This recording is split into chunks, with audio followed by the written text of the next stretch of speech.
Bon après-midi, correction du français. Voilà, orthographe et famille de mots, exercices 1, 2 et 4. On va corriger directement à l'oral. Et à vous de prendre votre stylo vert et de noter directement. J'écris rien. Voilà.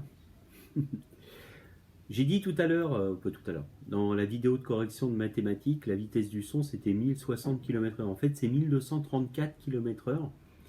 Et donc le Concorde allait plus vite. Alors, allait plus vite, ça, quand il en pointe que la vitesse du son.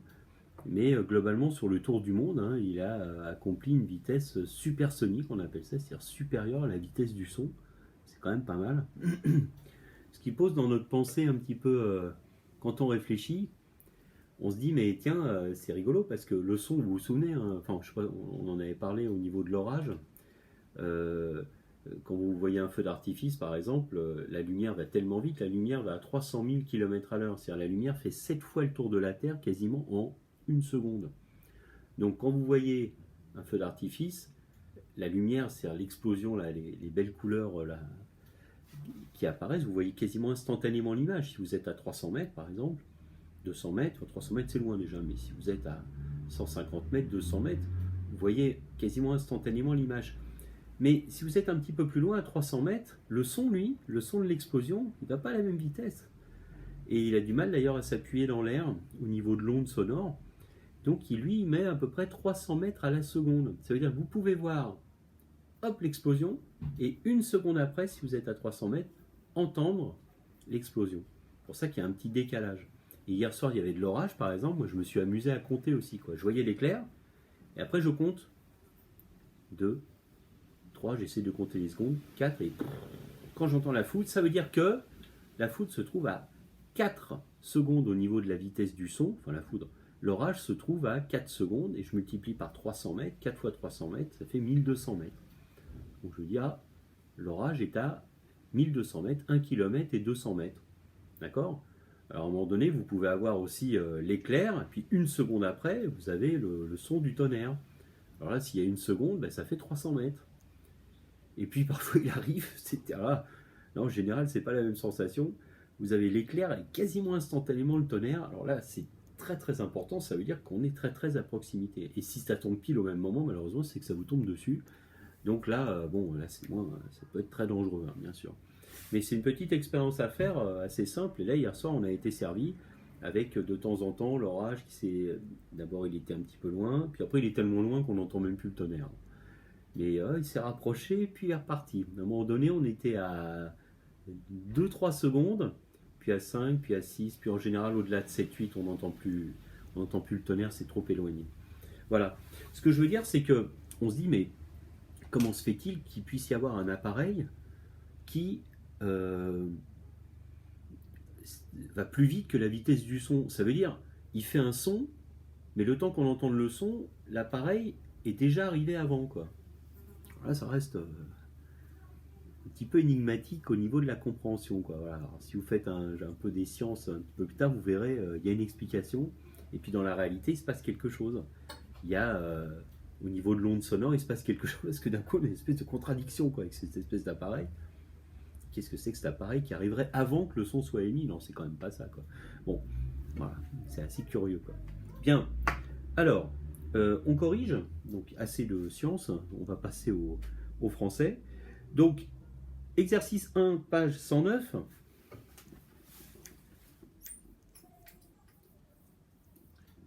Donc, il s'agissait, on est en orthographe, hein, bien sûr, il s'agissait de, pour chaque mot, de chercher un mot de la même famille qui justifierait la lettre en orange. Donc, rabais, rabaisser avec 2 S, d'accord? Un tas, ben, tasser, voilà. T-A-2-S aussi, hein, bien sûr. E-R, le verbe. Le goût, goûter, E-R. Bon, là, pour le moment, je n'ai que des verbes. Un boulanger, bon, ben, l'endroit où on achète le pain à la boutique, une boulangerie, R-I-E, hein, féminin. Un éternuement, vous avez entendu, hein? Vous savez, c'est comme certains verbes avec le E, comme genre jouer ou crier. Au futur, on dit je crierai, on n'entend pas le E, pourtant il est bien. Éternuement, donc c'est éternuer, ER, d'accord, à l'infinitif. Un engrais engraissé avec 2 S. Le bois, quand on met du bois quelque part, qu'on remet du bois, qu'on replante des arbres, on appelle ça boiser. Cette fois-ci, il n'y a qu'un S, d'accord, parce qu'on entend le son Z, boiser, B-O-I-S-E-R. Un outil, outillage, outillé. Alors attention, on entend le son IE, vous vous souvenez, I-2-L, O-U-T-I, 2-L, soit E-R, outillé, soit 2-L, A-G-E, outillage.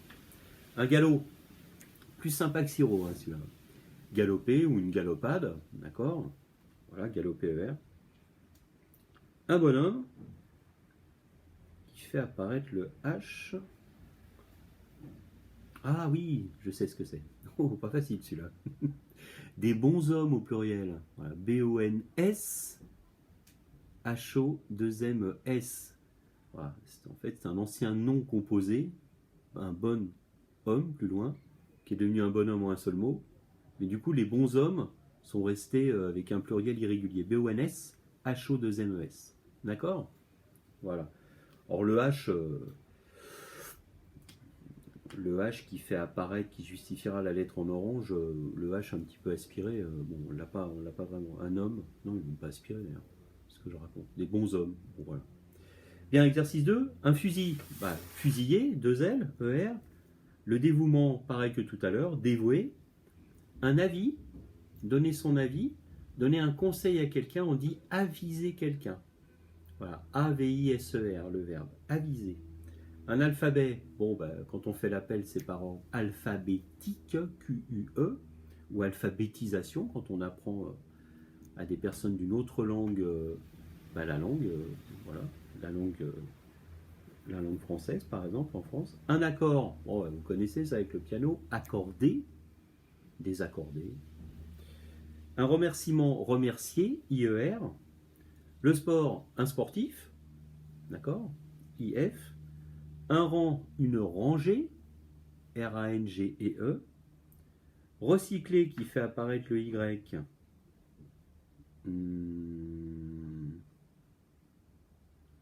Qui fait apparaître le Y. Le Y, on l'entend déjà, il n'est pas muet.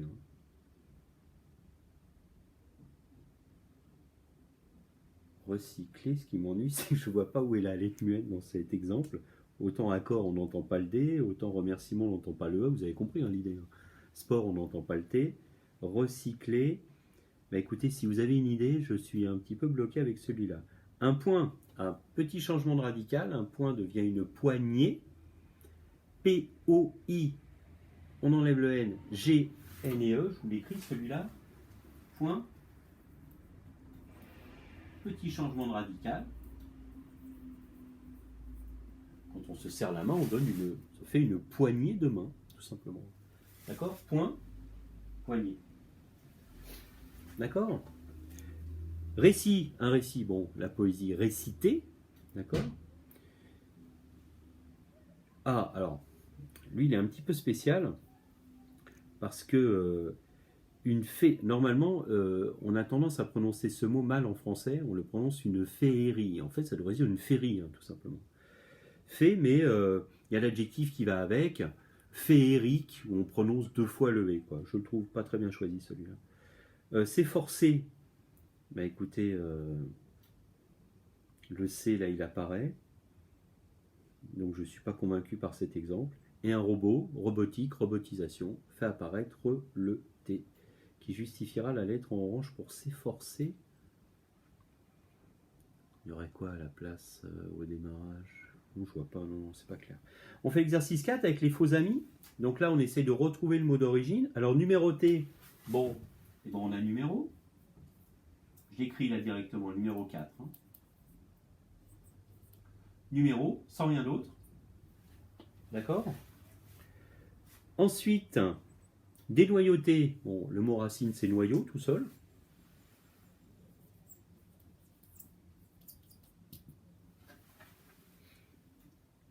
Saluer, on l'a fait, c'est le salut. Mais attention, le salut, cette fois-ci, c'est avec un T. Le salut. Pardon, un noyau ici, j'aurais dû écrire le déterminant.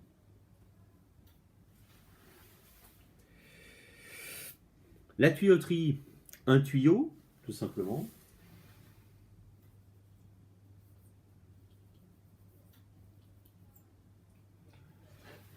On dit faux amis parce que, en réalité, on pourrait aussi penser l'exercice de la manière suivante, c'est-à-dire, on prend des noms, là, si vous regardez bien tous ces noms-là, alors, salut, il est à part parce qu'il y a le T hein, qui est muet. Mais ces mots-là, par exemple, noyau, tout se prononce. Il n'y a pas de lettre muette là-dedans. Ainsi que numéro, ainsi que tuyau. Mais si on va en faire des verbes, s'il s'agit de rajouter ER ou quelque chose, ça ferait numéroé, noyoé, donc on a fait noyauté, numéroté, tuyauté, d'accord. Tuyau qui veut dire... tuyauter, c'est donner un petit conseil à quelqu'un, quoi. Un petit tuyau, c'est aussi un conseil en langage argotique, en langage un petit peu familier. On donne un tuyau, tiens, je te donne un petit tuyau, c'est pas je te donne un tube, c'est je te donne un petit conseil. D'accord. Tuyau. Souriceau. Bon, ben là, on va avoir un petit changement de radical. Souriceau vient de la souris. D'accord. Et là, c'est le S qui est muet. Une sourisette aussi, un petit peu, ça se dit pour le féminin. Sourisette. Quoi d'autre? Verglacé. Bon, ben, c'est le verglas. Et cette fois-ci, il y a un S. Le mot d'origine, c'est lui. Le verglas avec un S. Je mets ici la petite lettre muette, hein, le T. Abrité. Faute fréquente, ça. Hein. Abrité, justement, on décompose, on se dit, ah, c'est un abri. Abri, abrité, donc il doit y avoir un T. Non, il n'y a pas de T, abri, il n'y a rien. D'accord.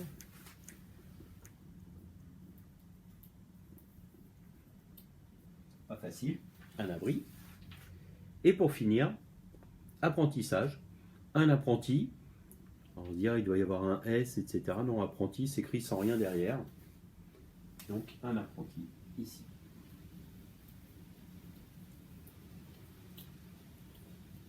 Voilà. Eh bien écoutez, c'est tout pour le français. Je vous dis à tout à l'heure pour le chat. J'ai quelques petites informations dont j'ai parlé dans l'autre vidéo, hein, à savoir que les 3 élèves, moi c'est ce que j'ai entendu à la réunion en visioconférence. Hein. Alors vous allez être contactés, mais c'était le... Je pense que vous savez déjà de qui il s'agit. Enfin, si vous entendez, je ne vais pas dire les noms, parce que c'est voilà, c'est